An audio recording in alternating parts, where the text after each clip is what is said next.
vraiment bête.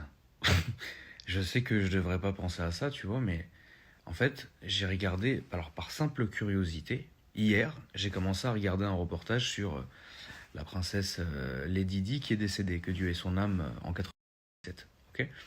Et j'ai pensé à ce reportage-là parce que je regardais une de mes anciennes vidéos et il y a toujours les deux tunnels que je prends tout le temps. Donc je me suis dit, parce que pour ceux qui savent pas, parce que j'ai un public aussi qui est assez jeune, en 97, il y a une princesse qui s'est tuée en dessous du tunnel du pont de l'Alma. Et en fait,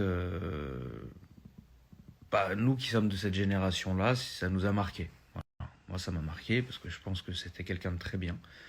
Et c'était assez triste de voir ça. Bref, les reportages ne traitent absolument pas de ça et moi, je ne veux pas traiter de ça. Ce que je veux traiter, il y a un truc que j'arrive pas à comprendre, ça m'énerve un peu.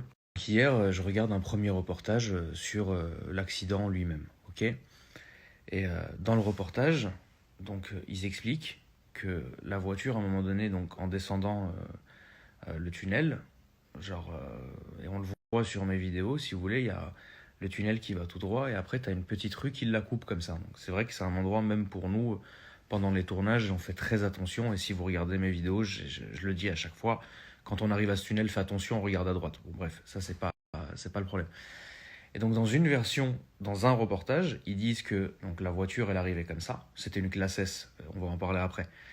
La voiture arrivait comme ça, l'autre voiture arrivait donc de l'autre côté, ok, donc de la petite rue, et ça a tapé, donc la classe S a tapé l'autre voiture, elle a décollé, elle a tapé le muret du tunnel, et elle allait tout droit, et là elle a tapé le pilier. Ça c'est dans un reportage, ok, jusqu'à là tout va bien, tu vois.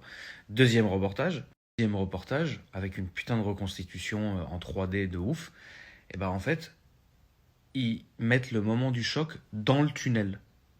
Donc la voiture arrive et dans le tunnel, elle tape une autre voiture et elle va taper le pilier. Ok.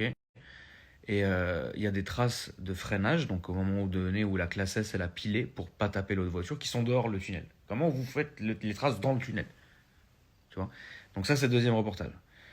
C'est fatigant. Maintenant au niveau de la voiture, on sait que la princesse, quand elle allait à droite à gauche, elle avait une Mercedes classe S 600. Donc la 600 c'est un monstre. C'est un V12, ça marche très fort, c'est très lourd, mais ça vraiment ça marche vraiment très fort. Ok. Et on sait que cette voiture-là, ce jour-là, elle n'était pas dispo. Ils ont pris une autre de remplacement. C'était une S280. Une S280. C'est un veau monumental. Un veau, mais monumental. C'est genre le 0 à 100 en 11 secondes.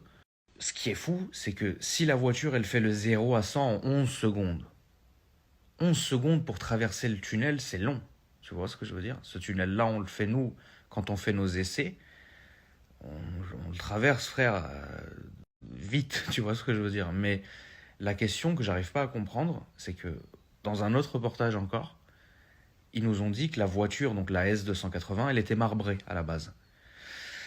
Bon, la voiture avait déjà fait des accidents, ce qu'on appelle qu'une voiture est marbrée. Elle avait été réparée, elle avait été remise à la circulation. Et le chauffeur avait déjà dit, cette voiture-là, il faut surtout pas la prendre parce qu'elle est incontrôlable. Et donc ils ont fait l'accident avec celle-là.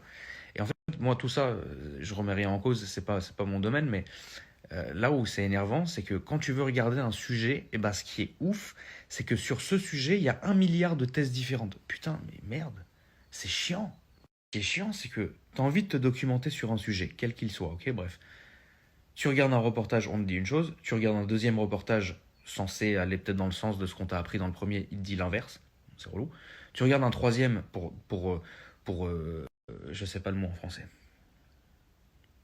pour des bunks en anglais, tu vois. Les deux autres, ils te disent encore un autre truc. Mais c'est chiant. Et c'est comme ça pour 1 milliard de trucs. C'est chiant.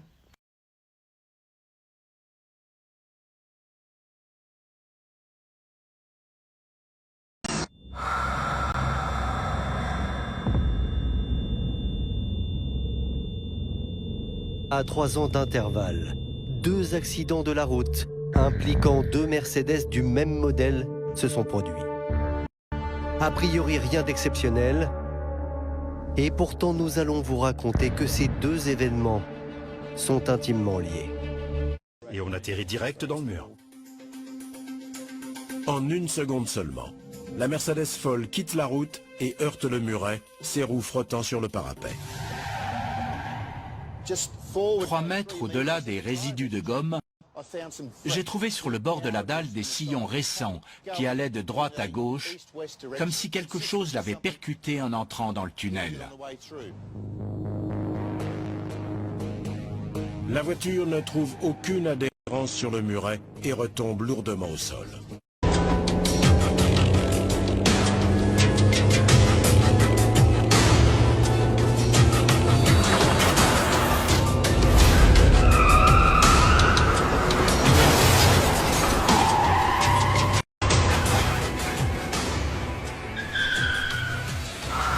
Bon, en tout cas, le résultat des courses, c'est que c'est un peu chiant, quoi. T'as envie de regarder un truc, quoi que ce soit, et bah si tu fais d'autres recherches, tu vas avoir 3, 4 avis différents du truc. Donc du coup, on sait jamais vraiment quoi croire ou quoi regarder, quoi. Voilà. Du coup, je vais aller dormir. Bisous la famille, à tout à l'heure.